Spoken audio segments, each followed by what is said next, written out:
As we enter the third day of the 2024 Republican National Convention in Milwaukee, we're learning more about what this year's presidential election will look like. People all across the country are still processing the assassination attempt on former President Donald Trump in Pennsylvania over the weekend, and that includes our political officials.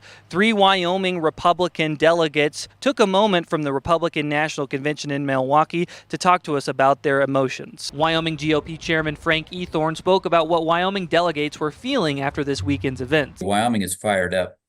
If our political enemies have to go to this length to try and defeat our president, who is more about freedom and restoring the Constitution than anybody in our lifetime, then I believe it's clear what their objective is. They hate freedom.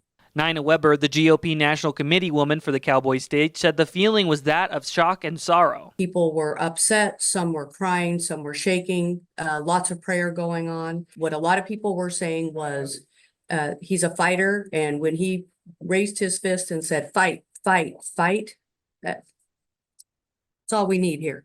We know he's for America, and he knows he's for us. Corey Steinmetz, National Committee man for Wyoming, stated he was stunned that political disputes evolved into this type of violent act. It's kind of surreal to think that political enemies will take it that far to try to kill, a nominee, somebody who has been the president, and in our hopes and our expectations, Malise will be again. GOP Chairman Ethorn and National Committee woman Weber gave their remarks on the vice presidential nominee, J.D. Vance. I don't know if any of us are experts on J.D. Vance, but as we're getting to know him, we certainly like him, and we trust that Trump has made a wise choice here. What's not to like? He's a constitutional attorney. He's done very well. He's younger. I think it's a smart move on President Trump's announcement of him. You can watch the full Zoom interview with all the Wyoming Republican delegates by visiting yourwyominglink.com. William Langston, Your Wyoming Link, Cheyenne.